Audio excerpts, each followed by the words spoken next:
2, 4, 6 माह कहीं कहीं 2-2 साल का पैसा बकाया। और 10 महीना के वेतन देता है। क्या सरकार हम लोग का नौकरी दिया है कि खेल करवाते हैं? करना देंगे, पूरा घेराव करेंगे। बिहार की सबसे बड़ी समस्या है एजुकेशन, और इसमें कोई भी ये नहीं कह सकता कि बिहार के एजुकेशन सिस्टम कितनी खराब है। अभी इसकी लिटरेसी रेट अगर देखा जाए तो सबसे बदतर स्थिति में है। यानी एक अच्छा राज्य, हर तरह से संपन्न, यहाँ राजनीतिक माहौल है, एक से एक टैलेंटेड भी लोग रहते हैं, यहाँ से ही IIT UPSC के स्टूडेंट आते हैं, फिर भी लिटरेसी रेट में गिरावट है।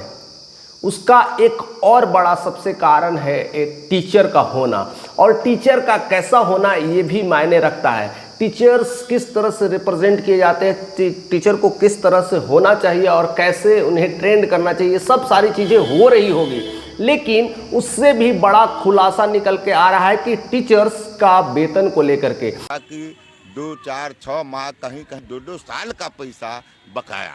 टीचर्स को अगर समय पर सैलरी नहीं मिल रही है तो टीचर्स खुद ही टेंशन में रहते हैं कि उनके घर में रोजी रोटी कैसे चलेगी, उनके घर के राशन कैसे आएंगे, उनके अगर घर में किसी तरह के घर बनाने का कोई अगर काम करवा रहे होंगे तो उनके किस्त लगे होंगे, लोन पे जो घर बनवा रहे हैं उनको किस्त देना होगा तो वो कैसे देंगे। दूसरी चीज़ है, किसी ने गाड़ी लिया है कि सुविधा को लेकर के हम यूज करेंगे, उसकी भी किस्त कैसे भरेंगे। यानी सीधा सीधा उनके पूरी तरह से आर्थिक स्थितियाँ धीरे धीरे ख़त्म होते जा रही है। यानी राशन की प्रॉब्लम्स हो रही है, बिजली की प्रॉब्लम्स हो रही है, दूध की समस्याएं बढ़ रही है, डेली रोज़मर्रा की ज़िंदगी में उनका ट्रांसपोर्टेशंस का भी खर्चा है। अगर वो स्कूल से घर से स्कूल जाते हैं तो उनके लिए भी कुछ ट्रांसपोर्टेशंस की खर्चा है, अगर वो 5-10 किलोमीटर के रेंज में है। ऐसे स्थितियां में अगर टीचर्स को सैलरी अगर नहीं मिल पाता है तो टीचर की मनोदशा कैसी होगी। सरकार नहीं सुनती है तो आंदोलन भी करना होगा, आंदोलन भी करेंगे। कैसा उनका मानसिक संतुलन होगा, वह खुद ही संतुलित नहीं है तो बच्चों को क्या दे पाएंगे, बच्चों को किस तरह से दे पाएंगे। अगर वो टेंशन में है, परेशान में है तो वो किसी न किसी तरह से बच्चों को ही डांटेंगे, बच्चों को ही परेशान करेंगे, और उसका खामियाजा कहीं ना कहीं बिहार के लोगों को पड़ने वाला है। यानी बिहार के बच्चों पर ही उसका असर पड़ने वाला है। बच्चे एक मिट्टी के धोंधे की तरह होते हैं, उन्हें उस तरह से तैयार किया जाता है, लेकिन तैयार करने वाला खुद ही परेशान है, खुद ही टेंशन में, खुद ही समस्या से उनकी अपनी रोजी रोटी की चिंता हो रही है। और यही विडंबना है खास करके बिहार की, बाकी स्टेटों में नहीं देखा जाता है। मैं हालांकि केरल में 8-10 सालों तक वहाँ काम किया हूँ, वहाँ पर देखा है एक प्राइवेट हो या गवर्नमेंट हो, हर टीचर की सैलरी ऑन टाइम आती है। चलो किसी बहाने से अगर 1 महीने लेट आ जाती है, लेकिन बिहार में तो 3-3 महीने तक सैलरी नहीं मिलती है। और उसमें भी कई लोग विद्रोह पहले तो करते थे, अब यहाँ पर टीचर की कैटेगरी हो गई है। एक BPSC टीचर आते हैं तो कोई विशिष्ट टीचर आते हैं, तो कोई नियोजित टीचर आते हैं, तो कोई GOB वाले आते हैं, कोई SSA वाले आते हैं, कोई प्रखंड शिक्षक आते हैं। ऐसे तमाम शिक्षकों का बंटवारा कर दिया गया है, और उनका जो पेंशन, उनका जो मुसहरा का भुगतान कह सकते हैं, और उनका वेतन जो भुगतान है, हर एक कैटेगरी में कुछ कुछ डालते रहते हैं। इससे हर कैटेगरी, एक कैटेगरी को मिल गया तो वो कैटेगरी खुश हो गए, दूसरे कैटेगरी नुकसान है, उसको मिल गया तो वो खुश है, वो नुकसान है। ऐसे में कोई विद्रोह भी नहीं करता। लेकिन अगर ये सैलरी एक पूरी तरह से एक वन साइडेड होता है, एक ही दिन सबको सैलरी अकाउंट में जाना है, तो इसमें कम से कम टीचर्स ये तो रहता है कि चलो नहीं मिल रही है तो बगावत करें। ऐसे में वो बगावत भी नहीं कर रहे, यानी टीचर्स के बंटवारे कर दिए गए हैं और टीचर्स 4-5 चरणों में बाधित हो गए हैं। और उसके साथ साथ डिस्ट्रिक्ट वाइज किस डिस्ट्रिक्ट में कब पेंशन आएगा, किस में नहीं आएगा, वो डिस्ट्रिक्ट्स का भी एक समस्या होकर के रह गई है। कई सारे लोग इस पे वीडियोस बनाते हैं कि अब इस डिस्ट्रिक्ट्स का भुगतान हो चुका है, अब इनका GOB क्लियर होने वाला है, अब इनका SSA क्लियर होने वाला है, नालंदा का हो, मुजफ्फरपुर का हो, पूर्णिया का हो, भागलपुर का हो, ऐसे तमाम आते हैं। तो हर एक दूसरे स्टेट के टीचर्स यही देखते रहते हैं कि मेरा डिस्ट्रिक्ट का नंबर कब आएगा, मेरे डिस्ट्रिक्ट के भुगतान कब होंगे। उस डिस्ट्रिक्ट के भुगतान के बाद दूसरी बड़ी समस्या आती है कि 4 चरणों में है, यानी 4 प्रकार के टीचर बन चुके हैं।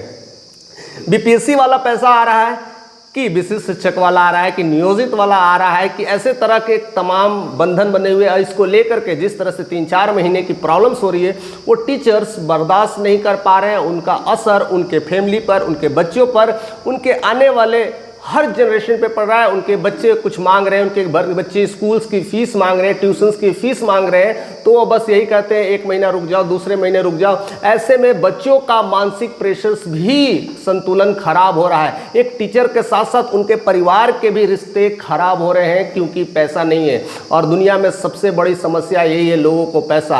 आज पैसे के लिए क्या क्या लोग नहीं कर रहे हैं। और ऐसे में जो लोग, जो खास करके टीचर है, जो शिक्षक है, जो बच्चों को भविष्य बनाते हैं, जो बच्चों को एक नई तरह से तैयार करते हैं, अगर वही क्षतिग्रस्त है, अगर वही आर्थिक स्थिति से कमजोर है और उन्हीं को पैसे की तंगी है, तो बच्चों को किस तरह से भविष्य बना पाएंगे। ऐसे में बिहार का भविष्य खतरे में है। ऐसे में बिहार के बच्चों का भविष्य खतरे में है। आप उसे खाना खिला कर करके, मिड डे भोजन देकर करके उसे केवल नहीं पढ़ाया जा सकता। एक टीचर को चुस्त और तंदुरुस्त होना चाहिए और ख़ास कर करके उससे मेंटली स्ट्रांग होना चाहिए। उनकी सैलरी भी ऑन टाइम होना चाहिए और साथ साथ उन्हें विशिष्ट ट्रेनिंग होनी चाहिए।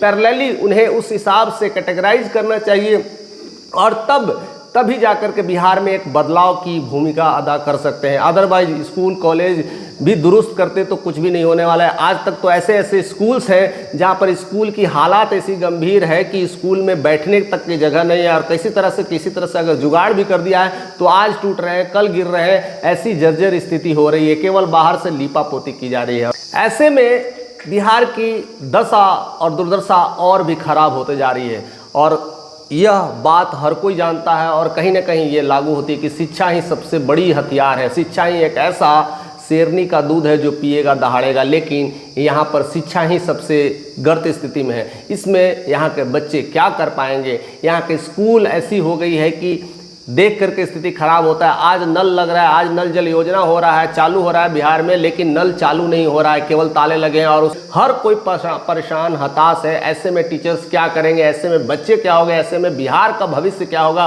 और बड़े बड़े नेता बड़ी बड़ी बातें करते रहते हैं कि हम ये बदल देंगे, वो बदल देंगे।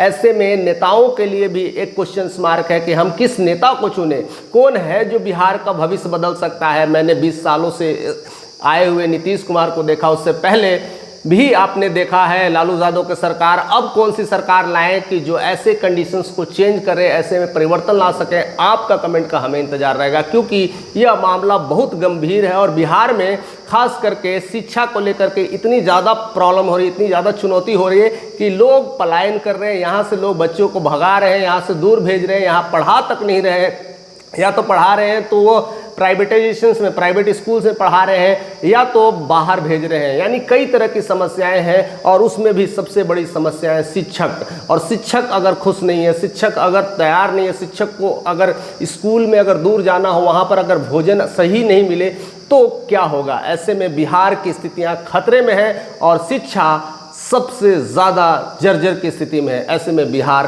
कैसे बदलेगा, आप जरूर कमेंट करके बताइएगा। चैनल पे नए तो सब्सक्राइब करके जाइएगा।